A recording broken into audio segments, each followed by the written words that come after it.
You ready? All right, great. Well, good evening, everyone. Welcome to our third and final public information meeting here for the West Main Street project here in Waterbury. This meeting obviously is, we're here live for the first time in City Hall, so that's pretty exciting to see everyone's faces here tonight. But we're also broadcasting online via Zoom. We have a nice fisheye camera here that is going to follow us, and the microphone will capture anyone who talks in here. And similarly, for anyone who's online, we can hear you through the speaker, but we will repeat any questions or anything that's asked. Somebody in the room asks a question, we'll repeat it for you online, and vice versa, just to be sure everyone hears everything. For those of you who don't know me, I'm Mark Fatucci. I'm a project manager at Thomaston Ave, the consultant on this project, working for NVCOG and also the city. I think it's been a while since we last met here. It was April when we had our second meeting. So we have gone back. We've done quite a bit of work since April. We've taken in a lot of the good public comment that we've received. And we've also done a lot of analysis, put everything together to come up with a series of recommendations, preliminary recommendations. And we're going to discuss those with you here tonight. Some general recommendations for the whole corridor, and then we're going to get into some more detail on some, specific concept plans for intersections and roadway systems. So just a few housekeeping rules. Again, for those of you here with us, just make sure your phones are silenced. And if you have a question, raise your hand. We'll get to it. For those of you online, the Zoom, most of you have used Zoom before, so you know all the functions. You want to advance that? Yeah, you might want to stand a little closer to the mic. Okay. Can everyone hear me on who's online? Catherine was messaging me, so Okay. That's where that came from. All right. I'm going to stand in this area so people online can hear me a bit better. But if you're on Zoom, again, just if you're familiar with the functions, just ask that you stay muted, and then if you have a question, you can. I think we have a small enough group where you just chime in. You can just unmute yourselves, or you can use the raise hand function under reactions, or you can use the chat function and type a question in there as well, and we'll get to it. So just want to touch on our agenda. Actually, get the agenda in a minute, but I want to acknowledge again the project team that's been so instrumental in working on this project since the start. From NVCOG, we have Josh Shafar, who's our project manager, Rich Donovan, and Kevin Ellis as well. Again, I'm Mark Fatucci, Fussin O'Neill, and I have with me here Matt Skelly, who's been assisting all throughout as well, and online Catherine Patch is with us as well. And then we have also online, couldn't be here in person today, but he's online. It's going to be hearing from him in a little bit. Francisco Gomes from FHI Studio as well. And I also want to acknowledge Judy Mancini, who's here with us in the city.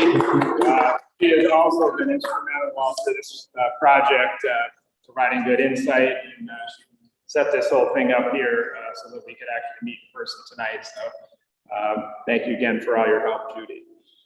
I think we have a small enough group here too. If we want to go around and just introduce ourselves, who's with us tonight. George. Judy Mancini, Mayor's Office. Waterbury myself.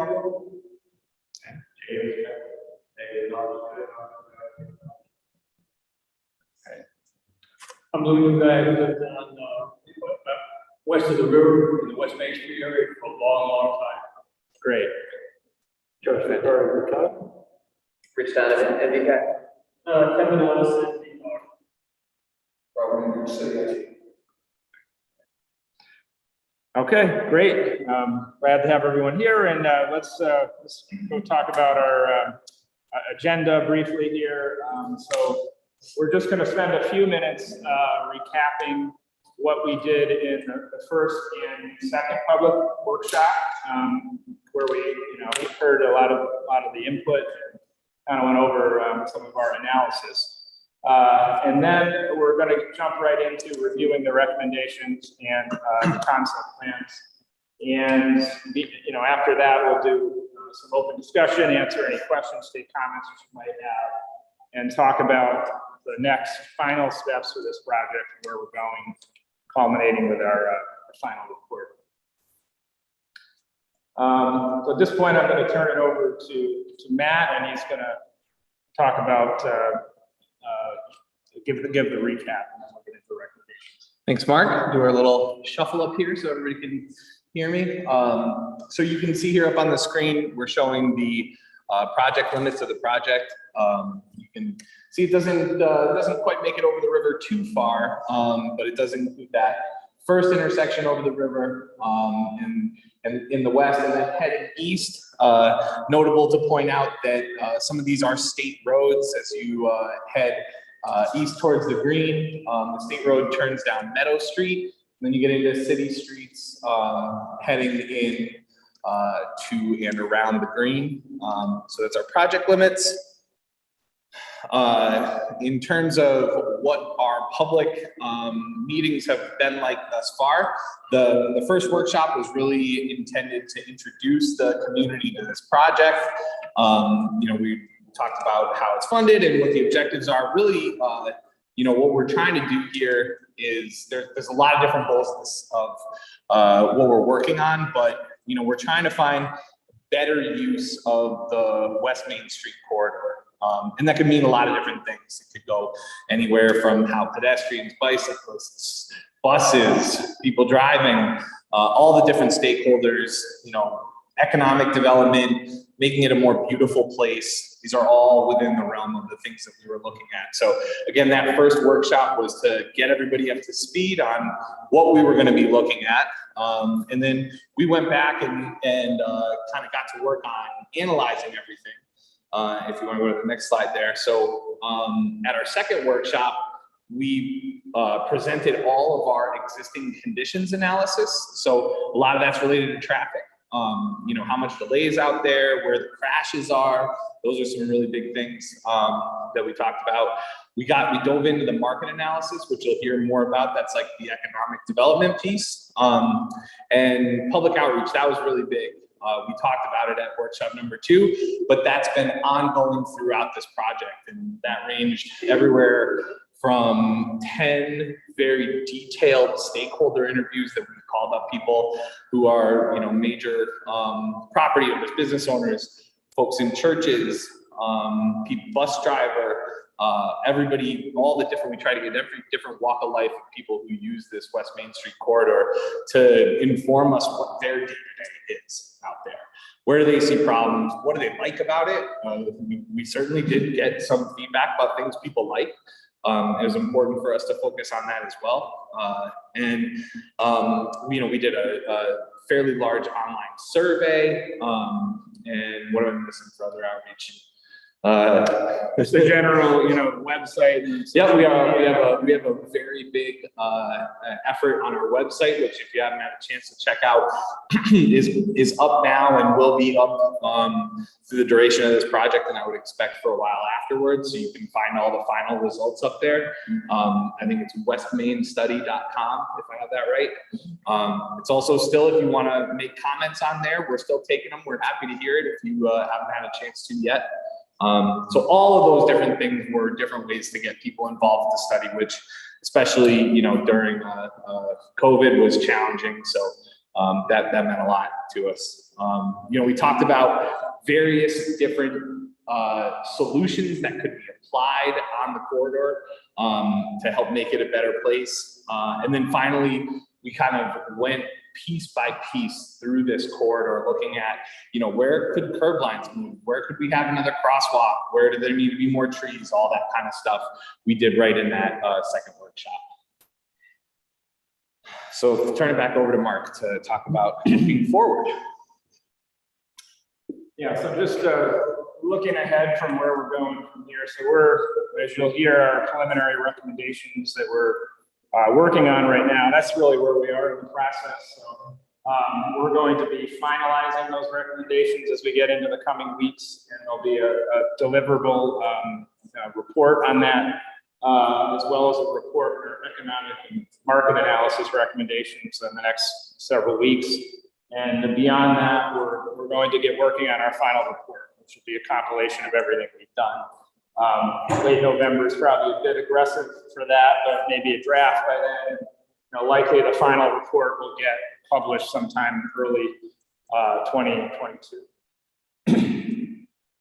So let's start talking about some of the recommendations, preliminary recommendations that we have thus far. Now, we're going to start with just the very general, like quarter-wide type recommendations, and then we'll hone in on some of the things we've come up with thus far for the specific locations. So just starting with pedestrian recommendations. So one thing we've seen throughout the corridor is that crosswalks are deficient. And by that, I mean some are faded, they're unstriped, some intersections have legs that crosswalks are missing altogether. Others, the crosswalks are extremely long, so it puts the pedestrian in an unsafe position trying to cross. So our recommendations here are, as you'll see in the concept plans, are really to clean those up. So more crosswalks on intersection legs where they're missing. We're trying to break up longer crosswalks into shorter segments, either by necking the road down or installing medians. Curb extensions is a way to do that as well, really to shorten the pedestrian crossings and make things safer for pedestrians. Sidewalks are in disrepair in many locations. They're narrow. We have a general recommendation there to widen existing sidewalks. Ramps at intersections are also, this comes along with the sidewalks and the crosswalks. To get from one to the other is the pedestrian ramp. And those are, in many cases, many years old, and they're not compliant with current ADA standards. So we're recommending that many of those be upgraded.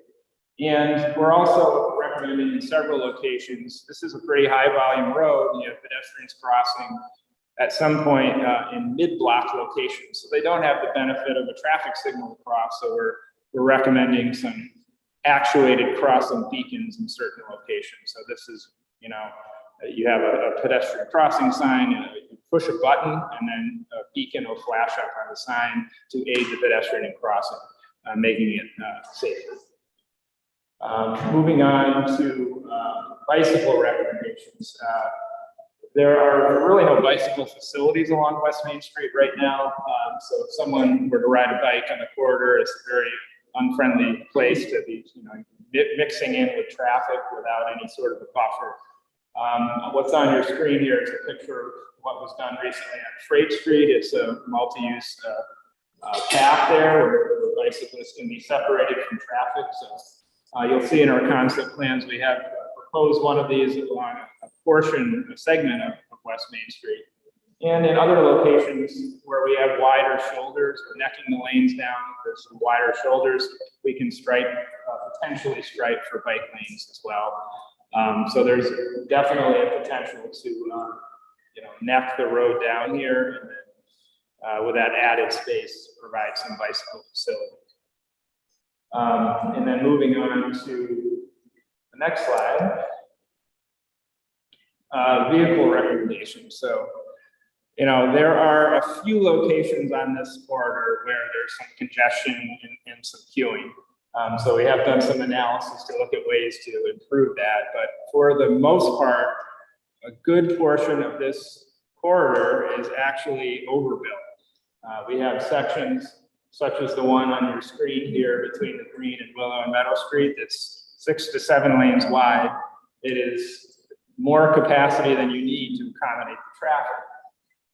So we are proposing generally a road diet, traffic calming measures in many sections of this road.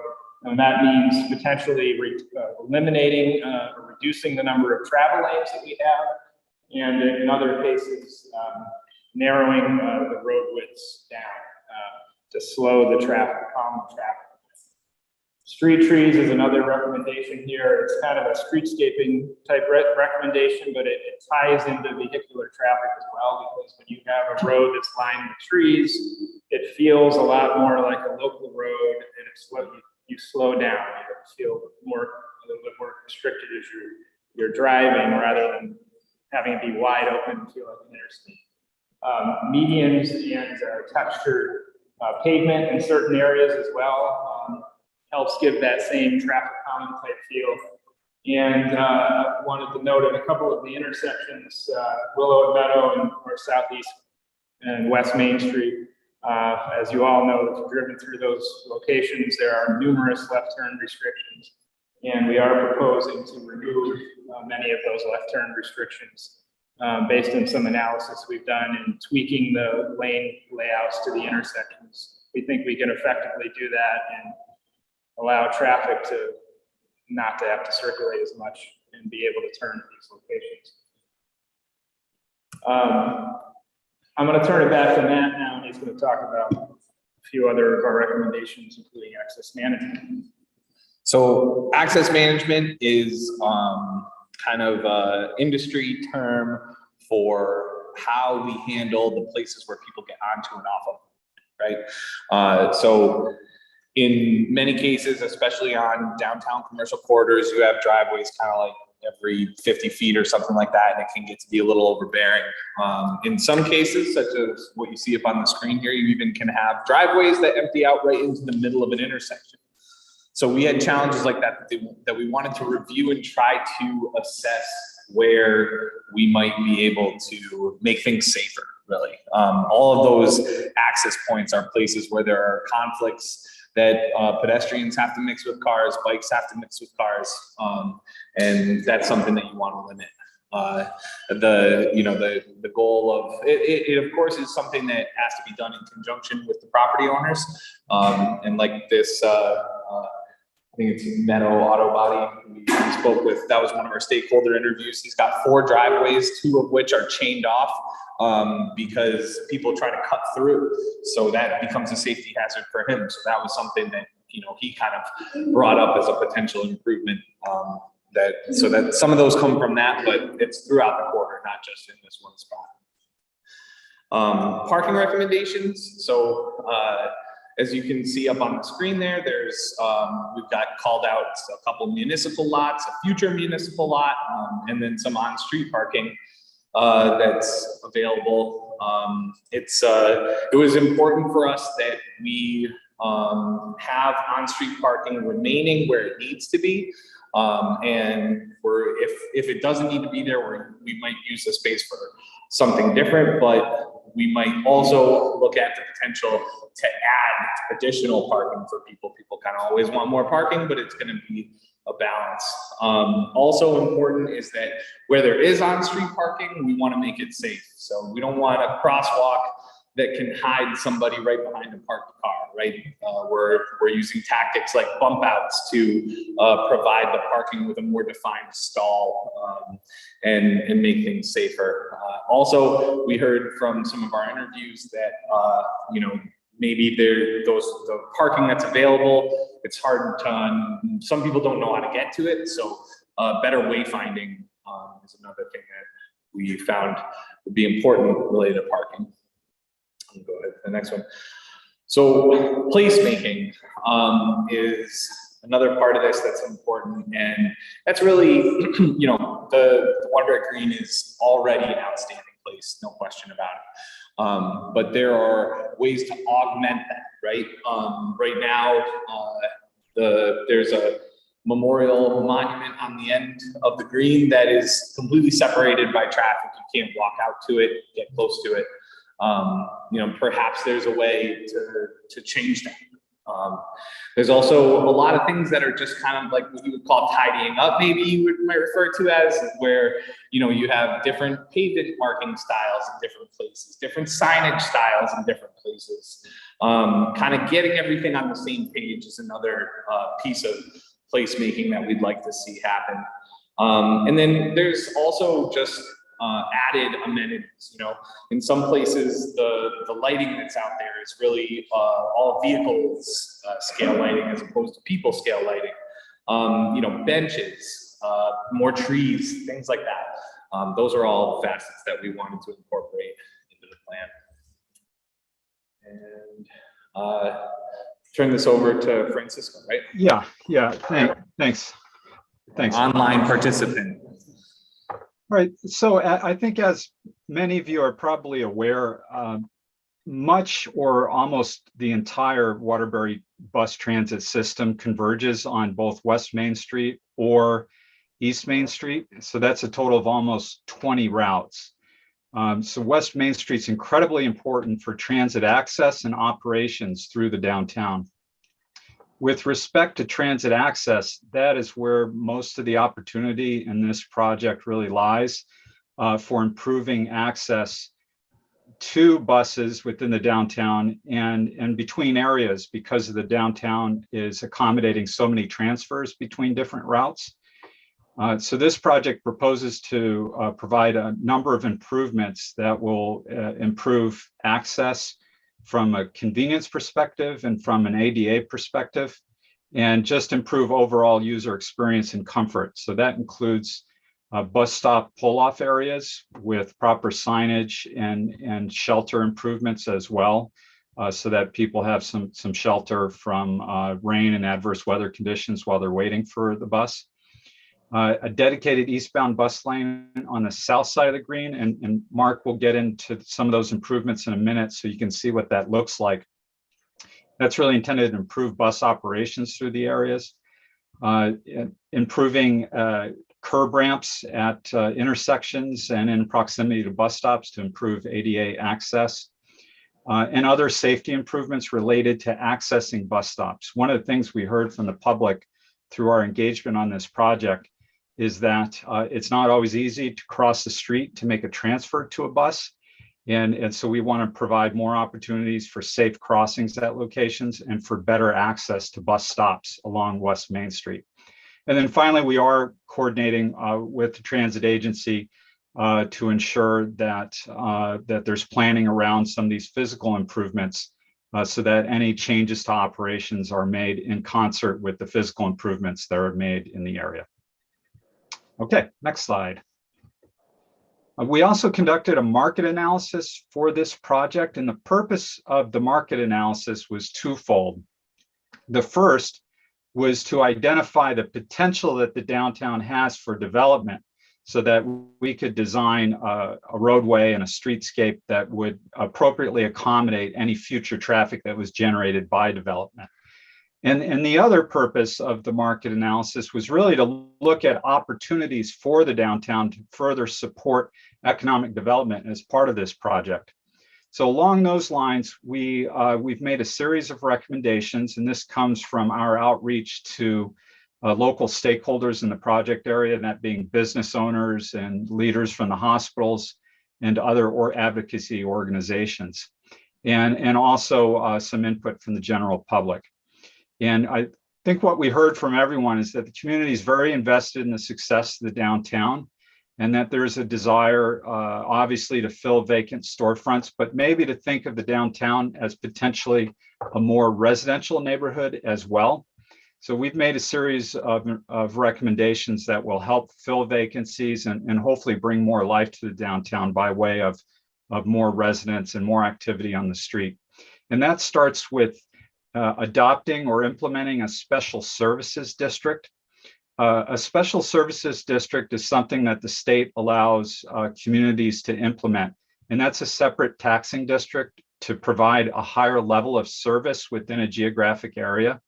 So in the case of the downtown, it will require a certain share of property owners to basically vote to approve a special services district, and they agree to a small increase on their property taxes in exchange for a lot of extra services within the downtown. That might include additional street cleaning, sidewalk clearing of snow and other maintenance, additional landscaping, potted plants, decorations for the holidays, and services of that nature.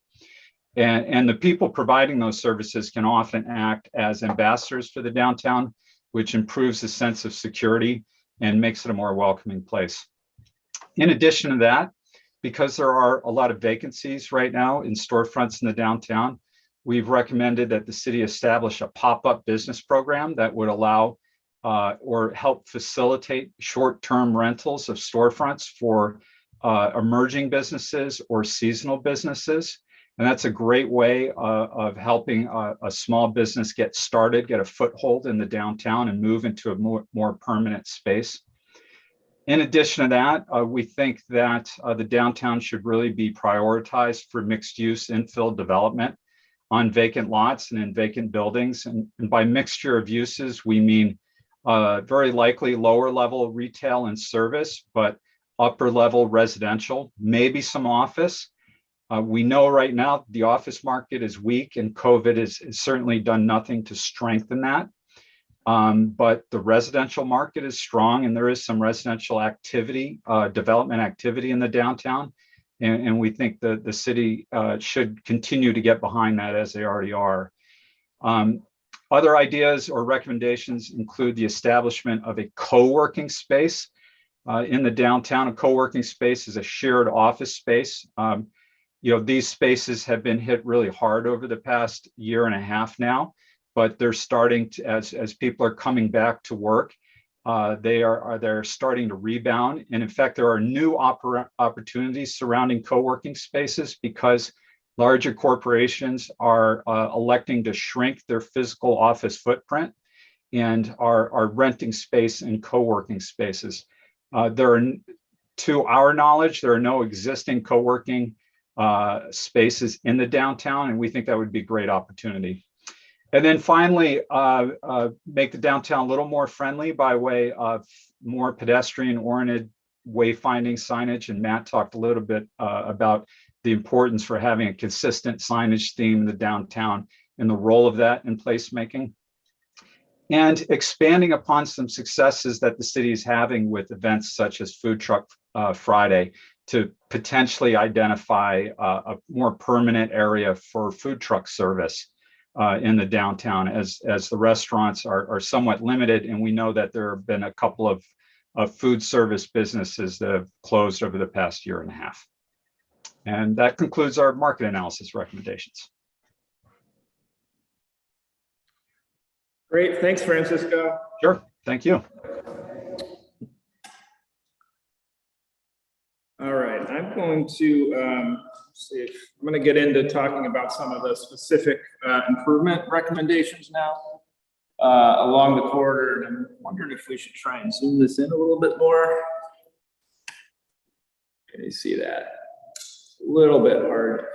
Can't see the numbers, but Yeah. you want me to ban a white for you?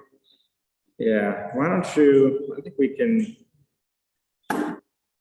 maybe try and zoom this in a little bit more.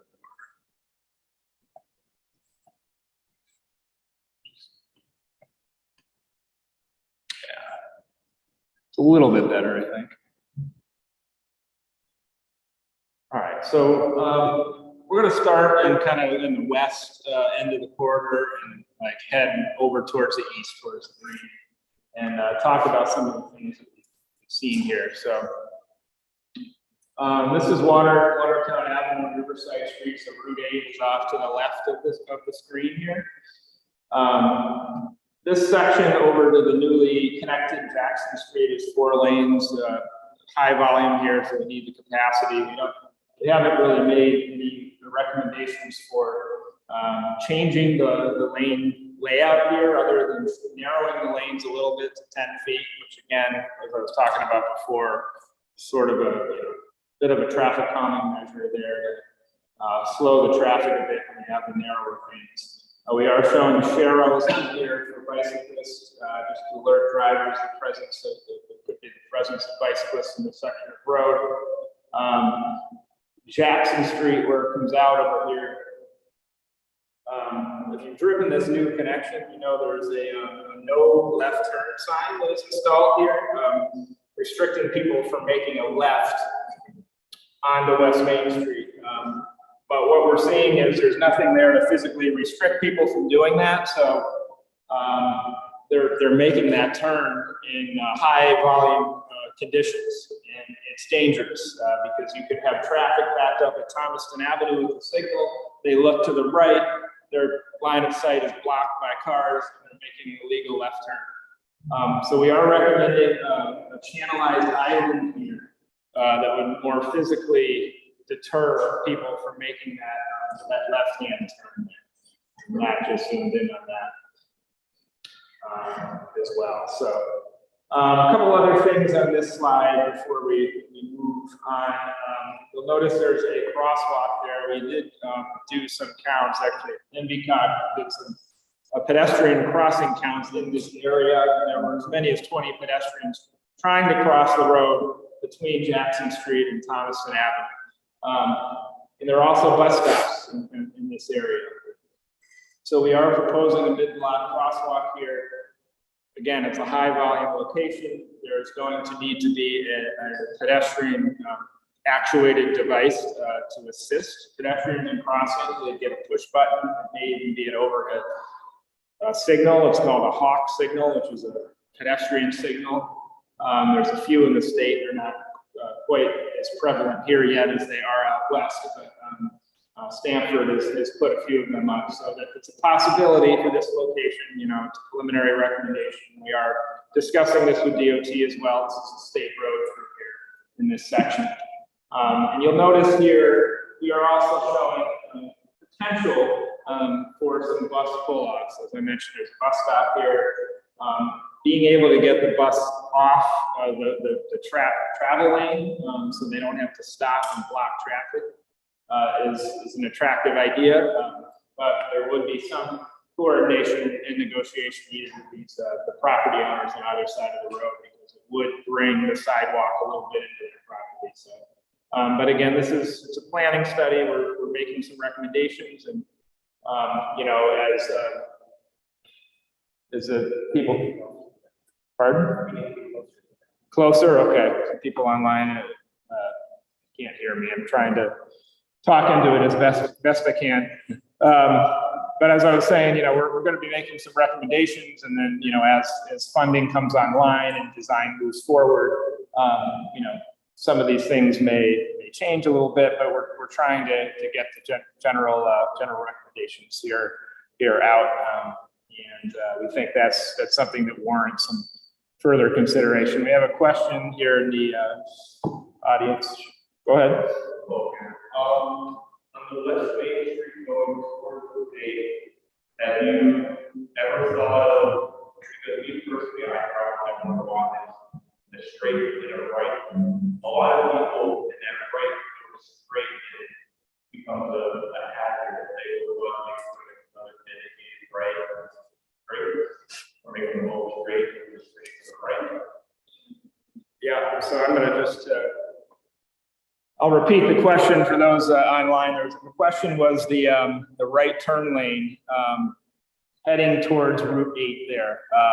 As you approach the intersection, there's some confusion with the lane arrangements, and people in the right turn lane actually go straight under the overpass. This is something we heard before as well. I will say that on one of our recent calls, you know, the state was on it, the DOT, and they are working on the Mixed Master project, and they're working on some improvements in this area. So they have heard that comment. We can't really widen there because it's a bridge, so we couldn't add an additional lane, but I think some striping improvements, particularly on the other side of the intersection, to kind of, you know, have the through movements coming through, has a dedicated space to come into, is probably the best bet. It's hard with the overpass there, because we can't really, it's not well aligned between the bridge and the underpass. So, but I think through some striping improvements, we may be able to help that situation. The traffic light at that turn is 2 arrows. One indicates you can go straight, which is wrong, and the other indicates you can turn right. Yeah. If you can't go straight, why is the green arrow up there pointing straight?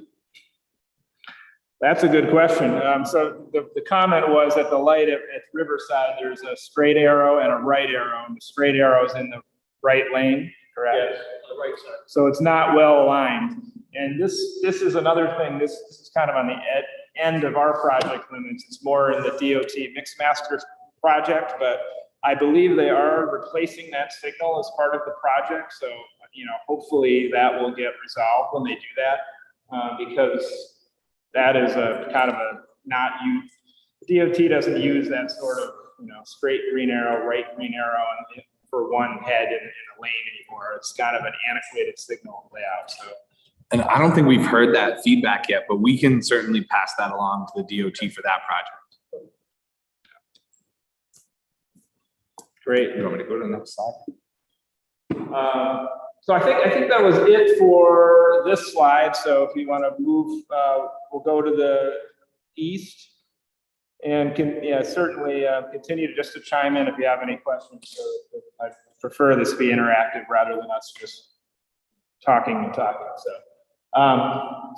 the same goes for anyone online. Feel free to chime in. I think we've got a few people that may have joined online as well. So this is the intersection with Thomaston Avenue. So Jackson Street was to the left off the screen here.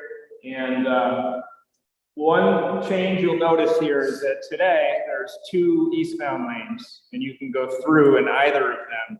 We're proposing a restriping so that left lane is only a left turn onto Thomaston. What we saw there is that queue was getting very long. The stacking of cars at the signal was all the way back past Jackson Street, because the throughs and the lefts are intermingling in the same lane. So, and the volumes are very high turning on Thomaston. So it makes sense to stripe those into a dedicated through and a dedicated left lane.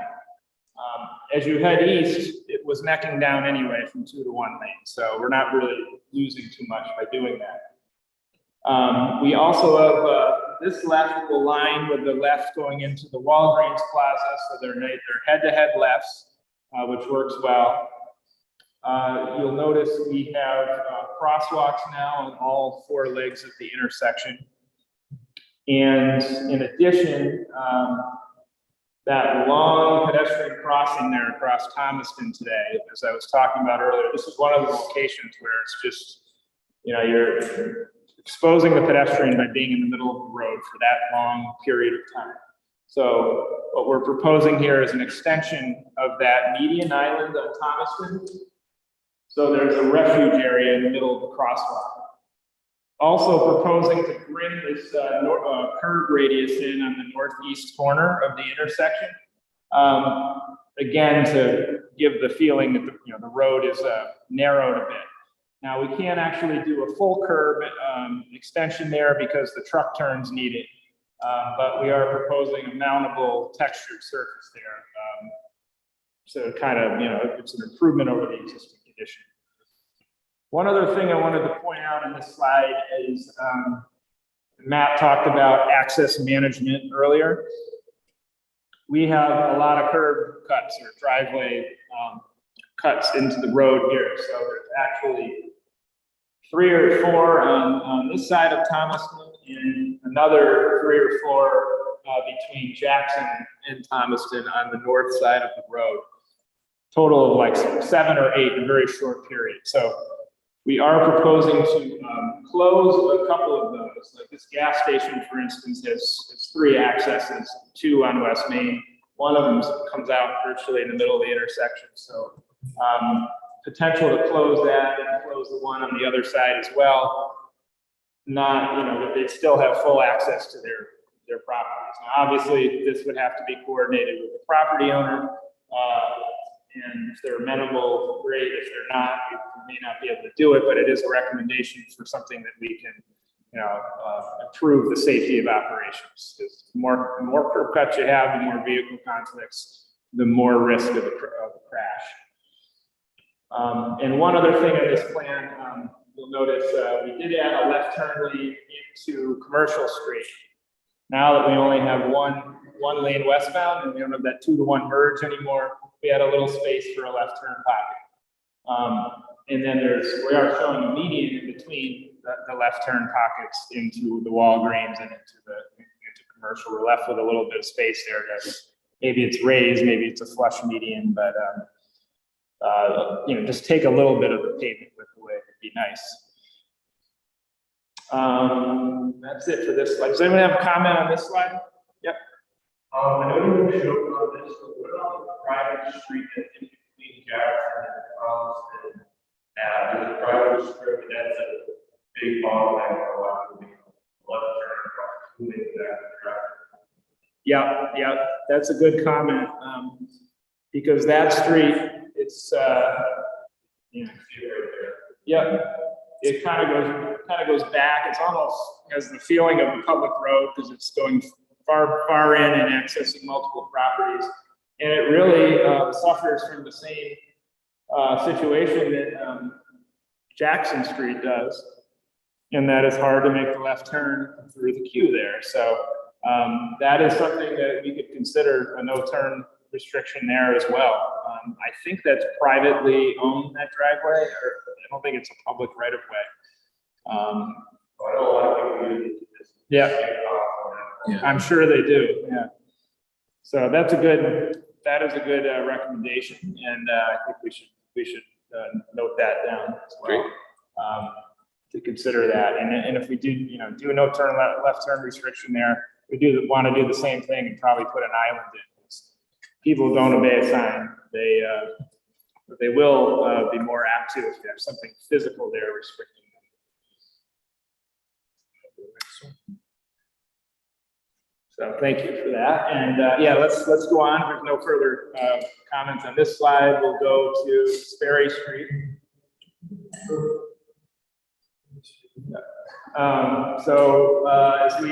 Here's Commercial Street, where we talked about in the last slide. So we're heading towards the railroad overpass now.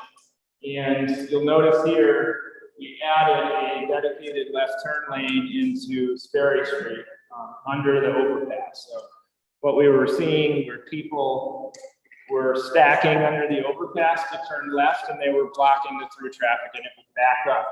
Now the road width can support a left turn lane there. So that is what we're showing. And then the through vehicles can get around on the right side. Also, we have next the travel lanes down consistently to 10 feet in width. And this provides bigger, wider shoulders. So we have a little bit more shoulder width to work for. So we have striped those as bike lanes. Give any bicyclists more protection, and they don't have to mesh in with the traffic like they do today. The other thing you'll notice here at the Sperry Street intersection, today is very wide open. A lot of pavement. That right turn from West Main on Sperry is just wide open. So more pavement than we need to accommodate traffic. So we have shown the curb line being pulled way out there. So there's a curb extension to neck the intersection down, tee it up a little better, and make it a little more pedestrian friendly here. There's could be a opportunity here for some streetscape amenities, some trees, maybe some textured brick there in the corner, something to make it look nicer. And we're showing crosswalks here now. So there is no crosswalk today from Thomaston Avenue all the way east to Judd Street. So this is a prime location to be able to introduce one. So with a narrower road, we are showing 2 crosswalks and also calling out for another one of those actuated pedestrian crossing devices. So pedestrians would be able to push the button and get a flashing beacon to alert people that there's somebody in the road there. The other thing with this plan is that you'll see that as we head east, it necks back down to the sort of what the similar cross-section is to today. It's one travel lane in each direction, but with the travel lanes today are very wide. So again, we've necked them down to 10 feet, And with the additional space, we're showing bike lanes. And where the parking lanes are today, we have the option to either retain the on-street parking or kind of intersperse some bus pull-offs within the parking lane. Something we heard from Northeast Transit that there weren't enough bus pull-offs throughout this corridor. Buses have to stop in traffic, and then they block the flow of traffic, which here is more problematic because you only get one lane. So once the bus stops, everything stops. So we are showing some curb extensions and bus pull-offs there. And before I move on to the next slide, did anyone have a question on this one? Good cue. I can give you a question that came in from Zoom. Great. From Mark Russo. Is questions about the brick. Is there a budget to maintain the brick areas? East Main Street was all brick by the Palace, and we know how that worked out. Maybe you could kind of explain a little bit more what you meant by that brick stand. Yeah, I mean, that brick texture could be anything. You know, there's a lot of not as expensive materials out there today, some textured surfaces that require less maintenance. We're not at this point with the planning study really getting into the specific design details of the materials, you know, that we would put there. But if this, you know, funding were to be available and this were to get designed, that'd probably be the point where, you know, the person designing this would sit down with the city and come up with a material that's, you know, mutually suitable and something that the DPW can live with for maintenance, you know, down the road. But, you know, it could be textured surface, it could be brick, it could be, maybe it's landscape, maybe it's grass. You know, there's a whole variety of things we could do here on the corner, but we're not getting into the details with this if we're, you know, specking out certain materials. I do want to say no brick, because in this city, at various times, there have been bits of brick added, maybe on Waterbury Street or in other places, and they break, and nobody fixes them, or else they have blacktop. They're so unsightly. So I think in this town, cement for the sidewalk and blacktop for the roads. Got it. My recommendation. Thank you. Thank you. And for those online, we heard another a vote down for any brick here. They're unsightly and they deteriorate over time. So we'll make sure we do not specify a surface when we're making these recommendations. Thank you. I just wanted to. Sure. That's still all of the brick pavement area. Is that going to be, would that area be raised? Vehicles still be able to drive by the area where it is? Yeah, so the question here is, would that area that we're showing in the northeast corner of the intersection be raised? Or would vehicles be able to drive over it? And we are showing this here as being a raised surface, curbed, so it'd be really an extension of the sidewalk. Because even larger vehicles don't need the space that they have today to make that turn. They can make it, you know, effectively with even with the curb pulled out. So.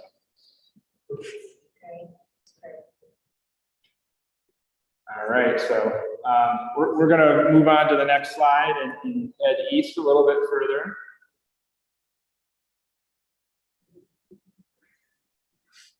All right, so we're now heading towards Judge Street, and this is where there is an existing crosswalk by the Big Acton Hotel.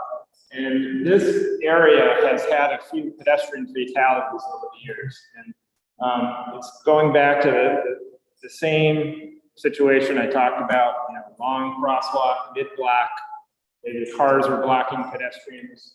It's not a safe spot to cross, but we think it's important to still have a crosswalk here because we're in a long stretch with no signals. So we're showing the crosswalk at Judge Street maintained, but it's going to be on we're proposing it to be on the right east side of the intersection. And we're bringing the curbs out here, more curb extensions, so a shorter crossing, another actuated crossing device at this location we're proposing.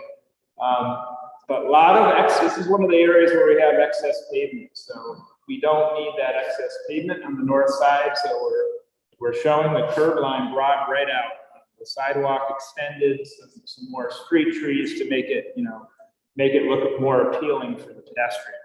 There's some on-street parking here today, and we're proposing right now to maintain it, but again, with curb extensions on the corners to shorten the crossings and kind of protect the parking lanes. From here, we go into the Willow and Meadow intersection. We are proposing a more substantial change to this intersection. I'm going to let Matt talk about that in the next couple slides. Sure, thanks. Let's see, put it in full screen mode here for a second. Sure, thank you. So I know this is certainly a point of interest for everybody here. This is kind of one of the, honestly, it was a pretty fun little challenge to work on. There's some very unique constraints out here with buildings that are very close to kind of right near where the streets intersect. So, the first thing we had to do here without getting too technical was figure out what volumes that we were going to use to analyze this. Obviously, there's been this, some unique turn restrictions out there today. We had a lot of anecdotal evidence, I'll say, that people were reporting that those restrictions aren't always followed. I think that was a key piece of information for us as we went about trying to determine what to do here, because ultimately, if a traffic rule is kind of unenforceable, that in and of itself often makes it a bad rule. So that was like a starting point for us here. There's a lot of other different things going on that I'll talk about. So generally speaking, that was a big goal, the connectivity. If you kind of can, I know there's drawing on top of it today, but if you can picture in your mind I'll start on the west leg on the left side of the screen, what that looks like today. Today it's 2 approach lanes heading towards the intersection, and it's 1 or 2 lanes going away from the intersection. I'm not sure if anybody has a definitive answer on that. There's a sign out there that says that you're supposed to merge right after the intersection. If there happen to be no parked cars out there, you see people driving it as 2 lanes, kind of as far as they can go. So what we looked at as an alternative to that is 3 approach lanes heading towards the intersection and 1 receiving lane heading back away from the green here. This allows us to have more space for cars to queue up there. Again, without getting too technical into like the traffic analysis, having those dedicated turn lanes allows cars to get out of the flow of the through traffic and makes everything work a little bit smoother. Somewhat of a similar idea on the north leg of the intersection. Again, we're kind of going away from the 2 and 2. I think there's only 1 lane receiving there, but there's enough pavement that you only have to move the curb line over a little bit to get 4 lanes there. So we are proposing that, and it functions very similarly. I'll jump down to the south, the southern leg, the northbound approach here, Meadow Street.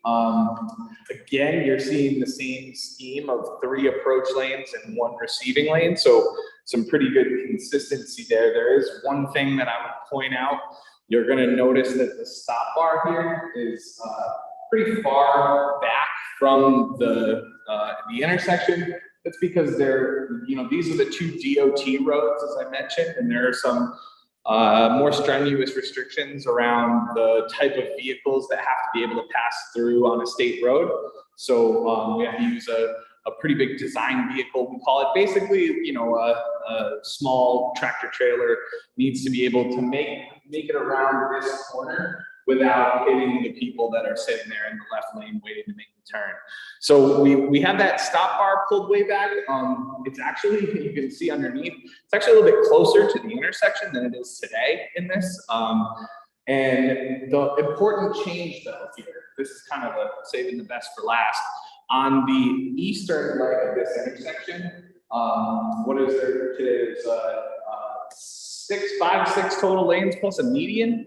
We're basically cutting that in half. Because of that scheme of switching from only having one through lane going through in each direction. We only need 3 lanes on this eastern leg, and that allows for so much more room, potentially a shared use path, a bigger sidewalks and plantings, and a very important benefit is that you get this crosswalk out into a place where those right turning vehicles can see the pedestrians.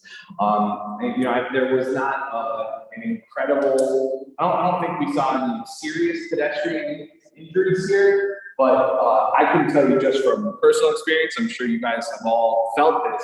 When you're making this, when you're crossing that there, the crosswalk across Meadow Street, you can't see the cars. And hopefully nobody's gonna blow through a red light and go around that corner, but it does not feel safe.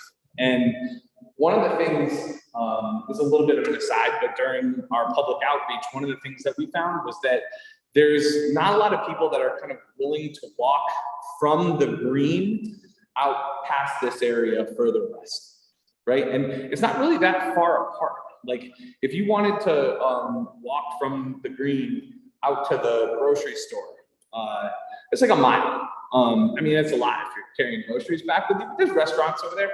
It's not outlandish that somebody would walk that, but nobody does. And so that was something that we're thinking about is like, well, what are the things, what are the obstacles that make that unfriendly? And we thought that this was a really good step, being able to do something like this at this intersection. What am I forgetting, Mark? Anything else to touch on here? The access management. I was just gonna say, yep, I talked about access management earlier. You can see the little green line showing a tree belt across that former 7-Eleven access point. You know, there's no active tenant there to engage with, so have to figure out something to make that, you know, still a viable use.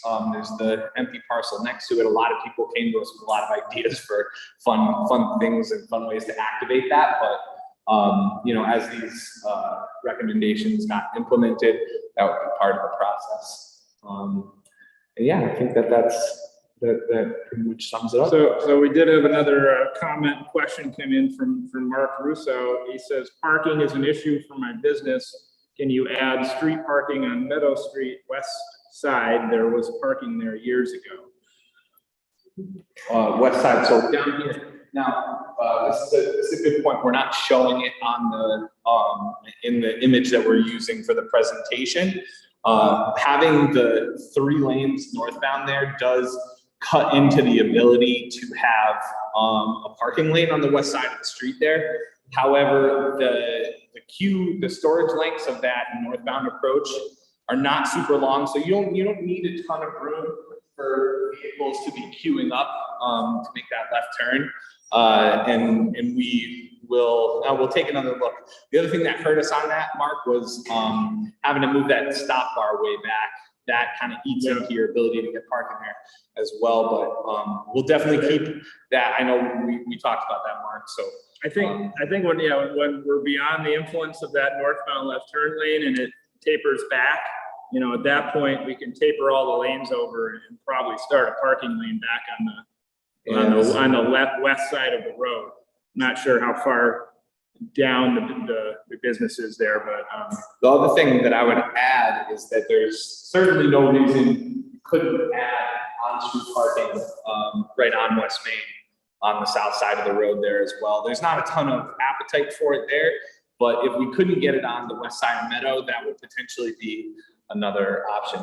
Josh, were you gonna chime in? Yeah, I think the length for that right turn only lane is also, I would think, something you might want to analyze, because obviously if it doesn't have to be that long of a queuing area, you may be able to have some parking behind it. Yeah, I'm guessing the folks online could probably hear that okay, but the comment was just that we should, in addition to the left turn queues, the right turn queues are just as likely to not require a ton of space to queue up there. So we'll certainly take a look at that. That's a good item for us to take home and take another look at. Anything else on this intersection? Yes. Well, already I love that you guys get really, did you guys get really off-street parking on that corner right for West Main and Meadow? You got really off-street parking? On West Main? Yeah, just, you can, I mean, you can see if you, there's like, it's on everything you can see on this screen, it's restricted. There is on-street parking a little bit further away from the intersection on West Main. So it's not gone, but it's not so close to the intersection. Yeah. And another question I have is you right turn lane on Meadow Street. It looks like a very sharp right turn to get on West Main, very good way to go. Yeah, I'm sure that would kind of get rounded out a little bit. It's a balance, you know, we want to keep those crosswalks as short as possible. So a lot of times, you know, on these, like kind of, this is a very much a first draft of what, you know, eventually could be a construction plan for this. So that I'm sure would get rounded out as we go through. Even like, some plans they have for right, you can put it inside of The slip lane, yeah. inside of the Yeah. maybe needle sign or have a wall. Yeah, that's great. And I knew I was going to do this once I was having the standing role to take comments, but for everybody online, that was just a comment about the northbound vehicles traveling on Meadow Street, taking a right turn to head towards the green on West Main. And just that it's like, the way it's shown right now is a pretty tight turn. So we might want to round that out a little or potentially look at using a slip lane or some other method to make sure that's a comfortable turn. That's a great point. Yeah, and I think we will, when we're finalizing these concept plans, that is something we'll definitely want to incorporate. When we go into design, we run like these auto turn movements to show like the large trucks and their wheel path as they make turns. And I'm sure when we run that next set, that'll be fun. It's a good comment. We turned, as you can probably tell, we turned our focus primarily to the DOT stuff. That's like you know, you got to get that locked in. And then we certainly have a little more time to get that. So that's good. Cool. Any other thoughts about this intersection before we move to the next section? It's good. You can just, you might have to hit escape to get out of. What am I in here? You don't want to hit escape? No, I hit escape. Nothing's happening. Oh, there we go. Oh, Right. Go forward and backwards. All right. So as you can see here, the next section over, definitely not as many things to dwell on this screen, but some interesting. You can see the extension of the two-way cycle track on the south side of the street. And, you know, full disclosure, there's like, when you're pulling back, you know, basically 3 to 4 full lanes of pavement, there's a ton of different options for what you could do here. So this is really just showing one that could work. But this shows a two-way cycle track. So not unlike what Mark had on the screen for Freight Street shown earlier, could be something that looked like that. And in this case, we're not showing on-street bike lanes, but you could potentially have bike lanes on both sides. We kind of like this option because the two-way cycle track is really the most comfortable off-street, separated. You know, this is, if you have your kid riding their bike to school, this is what you want them on, as opposed to like a bike lane that is right adjacent to traffic. And in this case, we're showing, again, some textured pavement in the middle of the road, not actual brick, but just colored textured pavement. There's another massive safety improvement here on State Street. You can see kind of in the background where the old stop bar is way back, set back from the street. I mean, it's a signalized intersection, so it's not super dangerous, but still it's not ideal. This would bring the stop bar way up closer to where the intersection of traffic is, and cut the number of lanes at that intersection way down to just one lane to cross through in either direction. I wouldn't be shocked if I don't think we talked about making that a four-way stop, but or a two-way stop or something like that. You'd have other options, but we're calling for it being signalized here. And what else? Anything else on this? You mentioned the bus pull off. Oh, yeah, good call. It kind of almost looks like just a part of the curb line, but this is an added bus pull off for the inbound buses to be able to get out of the flow of traffic. That is an important thing when you're cutting down to one lane in each direction, that you give the buses a place to pull out and get out of the stream of traffic. And that was a concern of Northeast Transit. You know, they're already in the process of moving their bus stops on the southwest corner of Willow Meadow now, and they're in the process of moving it to the southeast corner. So that was something they wanted to see, something there, you know, to get the buses safely to the side of the road. So. All right, cool. Is that it? You want to do this one? Sure. All right. I really like this one. So yeah, this is where we're into, you know, these are some more dramatic changes here to the road network. You saw the 6-lane, you know, runway slide earlier, the column is so wide, and now that we're necking this road down to generally one travel lane in each direction with turn lanes, you end up with a lot of extra space here to work with. And one thing we heard that I'll call the monument intersection is that there's a lot of lanes going in different directions. People get confused. You know, if you miss a turn, you're going all the way around the green, and it's not a very efficient traffic flow. You've got also a nice monument that is in a sea of pavement today. You can't access it. There's no pedestrian crossings down in this area. So the objective really here was to clean this all up and normalize the intersection, tighten it up, and enable pedestrians to cross here in short crossings.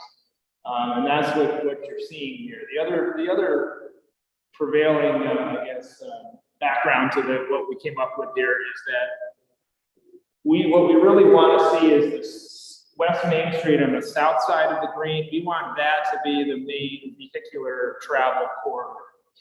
We want to bring that up, and instead of people having to stop here, we want this would be the through movement and continue to the west towards Willow and Meadow Street. And then on the north side of the green, by the museum and the Y, that portion of road would be much more focused on pedestrian scale. Less focus on the vehicle.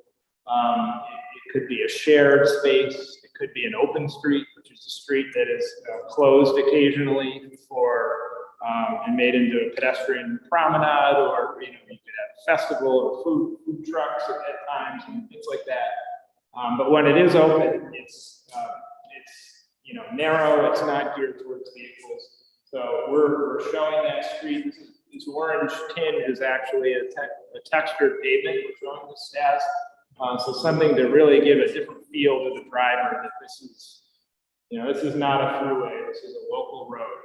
We've got bike lanes, we've got on-street parking, we've got street trees, and by normalizing this intersection, it enables us to extend the green around the monument. So it's no longer separated. And pedestrians can walk right up to it, and they can read the plaque on the monument. There's a walkway around it, and it really creates a nicer sense of place here. While at the same time moving traffic in an efficient manner with a through movement on West Main Street, just creating a nicer feel for the area. Other things in this plan, we've got. We've necked down West Main Street. This is the through movement now for vehicles. Still too wide, so we have taken one travel lane away. This is a median we're showing in the middle. And it opens up here on the south side into a second lane that we were thinking could be a shared lane for either bicyclists or for buses to pull over. Obviously, there's a lot of bus traffic in this area, people boarding and getting on and off of buses. If they stop there, give them their own lane for a short distance, and it makes it more efficient for the buses and keeps them out of the vehicle flow.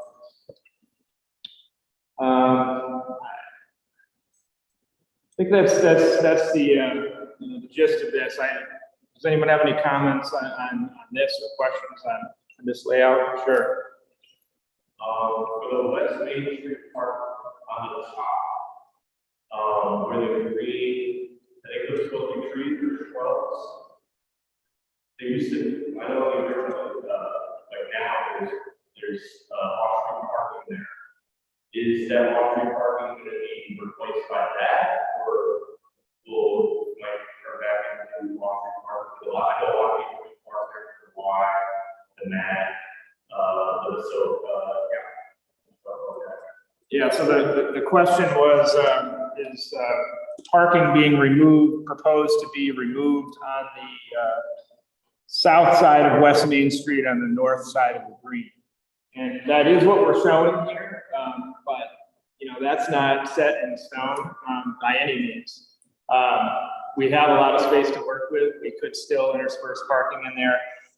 One of the things that we were thinking here is that the city is building that new lot up on Prospect Street, so there will be additional off-street parking.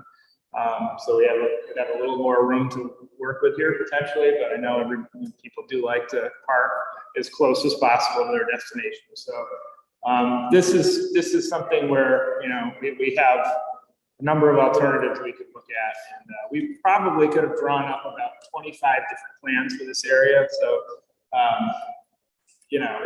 it's a give and take. So not set in stone by any means, but that is what we did show the parking lane eliminated there, but retained on the north side up against the Y and the museum.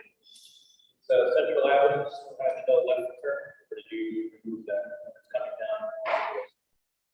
We did, the question was, are we proposing to remove the no left turn sign coming out of Central Avenue? And we haven't shown that here, but with this neck down, I see absolutely no reason why we would not be able to remove that no left turn sign. The reason that sign is there today is because we're basically crossing a median in 6 lanes of traffic, so it's not a safe movement. But with this, everything tightened up like this, you're only crossing 1 lane in this concept, we would be able to remove it. Yeah, definitely. So we did actually draw up a few other options for this intersection, and I just discounting them. They'll probably go in the report as alternative, but something that we're not going to ultimately recommend. The second option was, it's along the line of the first, only the southern leg tees into the northern leg. So this sort of favors the through traffic flow on the north side of the green, and for the reasons I just presented, it's not really something you want to endorse or recommend, because we don't want a lot of traffic flowing by everything on the north side of the green. We prefer that the south side be that. So I think this is more of a vehicle-focused alternative, and something that we looked at it, but probably not going to recommend it. And then the third option, we couldn't help ourselves. We actually looked at a roundabout here, a traffic circle, with that nice monument being there in the middle. And this actually works, well. It keeps traffic moving, and you can still do West Main Street as your more pedestrian style street. But it doesn't accomplish the goal of connecting the monument to the green and extending it and creating that sense of place, and creating that additional pedestrian area. So this will go in there as another alternative we looked at, and probably again not be our number one option. Anyone have any thoughts on either of those, or people like traffic circles? I think the third one is not the best, the water crossing with that, so I think first of all, together, it's a lot better for one than downtown. But for bicyclists, Yeah, I agree wholeheartedly. Bring that value to the green, look at it, so people can enjoy it. It's too confusing to drive around. It's an obstacle. right, yep, we hear you. We agree. Yeah, for those online, there's agreement, the first option is preferred, so. Okay, so we got one more slide here, so imagine option one, and continue it to the east here towards North and South Main Street. Again, we're West Main Street on the south side is our vehicular corridor here, where we're focused on the vehicles. We've got the travel lanes, we've got the dedicated bus lane here on the south side, and then that transitions into, thank you, Mike. That transitions into a 3-lane approach at the traffic signal at North and South Main Street. So we've got our capacity here that we need to move vehicles at the intersection where we need it. And the other focus here, and I touched on this earlier, is that we are proposing that the left turn restrictions be eliminated at the north, south, east, and west Main Street intersection as well. The analysis shows it can work and work effectively. We've got head-to-head left turns on East and West Main Street, so they can go simultaneously. And we think that will help this intersection operate more efficiently, but it also helps with circulation. You know, people are, you know, they don't have those restrictions, so they can get more places easier without circulating, going blocks away to get to where they want to go. And then on the north side here is, again, just an extension of what I said, the north side of West Main Street. It's a narrowed down road with a textured surface for showing. And we've got the parking on the north side. We do have the multi-use trail along the green on the south side as we're showing in this concept. And we've got a couple of pedestrian crossings. We've got curb extensions again to shorten those crossings, and one pedestrian crossing actuated device there for that westerly crosswalk. And you'll note there's a curb extension on the northwest corner of North Main Street and West Main Street as well to bring that add in again to shorten the crossings. I know this is at the very edge of your study area, but perhaps for that one block area of North Main, you can also show an extension of the green. There's really not a traffic need to have that additional, yeah, just that whole block face of North Main between the two West Mains. Essentially, there's a lot of unneeded roadway space. I don't think that you could do essentially do the same thing on that side of the green if you did on the other side. Basically, adding some extra landscaped area. So again, I know that's the edge of what your scope is, but I think that makes sense. No, I say it's yeah, that's a pretty easy fix. It also tees up with the two North Mains, essentially become a closer tee up as opposed to right now. There's almost like a slight lane shift to the west. Yeah. Yeah, That's a good idea. Yeah, so if you couldn't hear that, for those of you online, the comment was on North Main Street on the east side of the green, there's excess pavement space, so we can neck that down as well and kind of expand the green east a little bit there also, and shorten the pavement width. So I see Matt has noted that as well. So and that is the end of what we've come up with as far for concept plans. Again, these are preliminary. We're in the process of working on these, but did anyone have any other questions on any of this plan or any of the plans we've gone through?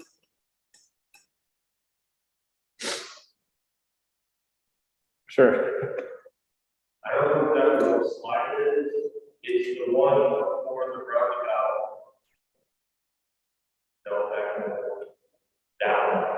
I know you said that the way it is now is one of the concepts. I think a good concept would be in the future. I don't know if there's gonna be a lot of property there. If you make a new, like a model stuff or a new development. I think maybe if there could be some off street parking around the westbound and eastbound, as well as the walking and hiking and bring it down another foot. Encourage them to walk. Yeah, the comment was, on this segment of road, there's so much extra space. You know, let's add some on-street parking here as well. And that is definitely something we can look at. You can see all the extra green space we have. So I think we could bring some, some spaces in here and there. Another option to discuss with the folks at Northeast Transit is whether you want to have that in at least one of those areas, some kind of a sawtooth bus bay. Yeah. Just see, depending on the angle that you move in at, just see if essentially make it fit. Because I think that is close enough to the green that it would meet their needs, and essentially it is a preferable configuration for boarding area. Yeah, so Josh just mentioned we could also look, we've got the bus pull off, but he's saying actually a whole bay, so like an angled bay where the buses could pull in and, load and unload passengers. We'd have the space to do that as well. Maybe in this. That's what I'm saying. This area right here, close to the green. So the sky's really the limit in this section. It's so wide and we have a lot of space to work with. So a lot of different things we could do. Cool idea. So, okay. Anyone online have anything else? Let's see if there's anything else in the chat box. Nothing in the chat. I think Mark is logged off. Yeah, okay. Okay. Cool. Great. Yeah, if there's nothing further, I'm just going to talk again about our next steps here, and we can wrap this up. So we can go to the final slide, Matt. So this is back to our schedule again. We're nearing the end of it, as I mentioned. We have some deliverables that we'll be submitting to NBCOG in the coming weeks. Our final market and economic analysis deliverable and our alternatives analysis, kind of what we talked about today. We'll be developing a little summary document of those. Those will get submitted and reviewed, and we'll finalize those. And then each of these little deliverables will come together to form our final report. We're going to start working on that in the coming month as well. Likely looking at early 2022 before it's finalized and published on the website. But you can look for constant updates on the West Main Studies site. So everything is up there that we've done so far. All the notes from our public meetings thus far are on there. The actual recordings of the public meetings are on there. This meeting's been recorded and will be up on the website shortly. And so if you know anyone else who couldn't make it tonight or couldn't watch, they can always log back on and watch the recording at their leisure. The documents we prepare will be uploaded to the website as well. And we'll have further updates on Facebook, the NBCOG website, Twitter. I think that we have this is up on the city website as well. So that's about it. If you have any questions, feel free to reach out to NBCOG, anyone on the team. Yep. Just because the meeting is ending this evening, if you get a bright idea tomorrow, you say, wait, I should have said this, feel free to send us an email. All our contact information is on the website as well. And we always are eager to get that insight from people that are living, working, driving, and walking in the corridor.